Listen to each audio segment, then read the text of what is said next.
The shadow of the firing squad, South Carolina's return to a brutal past. This Friday, the United States will witness a chilling return to a bygone era of capital punishment. For the first time in 15 years, a state will execute a prisoner by firing squad. 67-year-old Brad Sigmon, convicted of a double murder, is scheduled to face his death at the hands of 3 South Carolina prison employees. A stark and unsettling spectacle that underscores the complex and increasingly controversial nature of the death penalty in America. This execution isn't just a singular event, it's part of a disturbing trend. South Carolina's recent flurry of executions, a stark contrast to the 13-year lull caused by a shortage of lethal injection drugs, paints a picture of a state aggressively pursuing capital punishment, almost as if to make up for lost time. Condemned men are now offered a choice: electric chair, lethal injection, or firing squad. Sigmon, haunted by the agonizing deaths of 3 fellow inmates executed via lethal injection, opted for the firing squad. Witness accounts of these recent executions paint a horrifying picture. The men reportedly suffered prolonged and agonizing deaths, lasting over 20 minutes in some cases, with descriptions suggesting suffocation and drowning-like symptoms. These were not anonymous faces to Sigmon. His lawyers state that he knew and cared for these men, leading him to fear a similarly protracted and painful demise through lethal injection. The electric chair, with its potential for burning and agonizing electrocution, was equally terrifying. His choice, therefore, was born out of a desperate attempt to avoid what he perceived as a more brutal and protracted end. The unsettling nature of the execution extends beyond the method itself.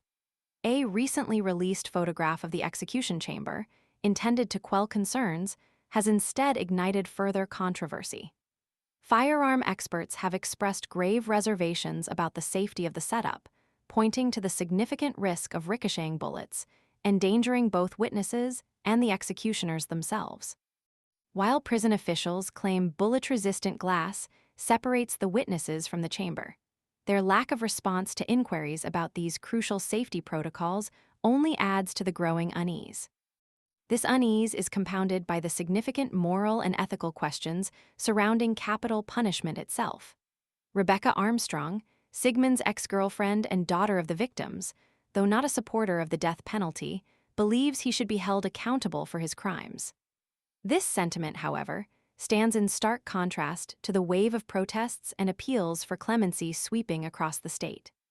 Faith leaders are vocal in their opposition, while thousands have signed petitions imploring the governor to grant clemency. Yet, no South Carolina governor has ever shown such mercy in the modern era of capital punishment. Sigmon's execution represents more than just the culmination of a legal process. It's a chilling symbol of a society grappling with its relationship with death, justice, and the inherent brutality of state-sanctioned killing. It's a stark reminder of the profound moral complexities surrounding capital punishment and a testament to the enduring debate about its ethics, its efficacy, and its place in a just society. The questions raised by Sigmon's impending death about the humanity, or lack thereof, of the system, the safety of the execution method, and the moral weight of the state's power over life and death, resonate far beyond South Carolina's borders. They are questions that every American must confront. The ticking clock leading up to the execution underscores the urgency of this debate. Sigmon's fate hangs in the balance, a stark reminder of the profound moral and ethical dilemmas inherent in capital punishment, and a chilling foreshadowing of potentially more executions to come. The looming shadow of the firing squad casts a long and somber reflection on the American justice system, prompting a crucial reevaluation of our nation's approach to the ultimate punishment. Silence from South Carolina officials, coupled with the growing outcry for clemency, further intensifies the ethical questions surrounding this controversial and deeply unsettling event. Will this execution mark a turning point in the national conversation about capital punishment, or will it simply be another somber chapter in a long and often brutal history? The answer remains tragically elusive, highlighting the urgency and gravity of the debate surrounding capital punishment in the United States. The legacy of Sigmon's execution will undoubtedly be long and complex, leaving behind a legacy of unanswered questions and unsettling consequences.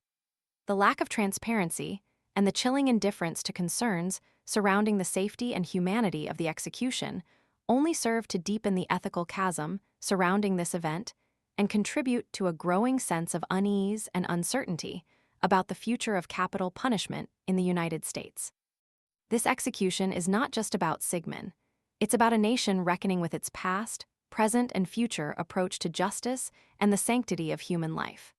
It's a conversation that demands our attention, our scrutiny, and our unwavering commitment to seeking truth and justice in a world grappling with the profound complexities of morality and the ultimate punishment.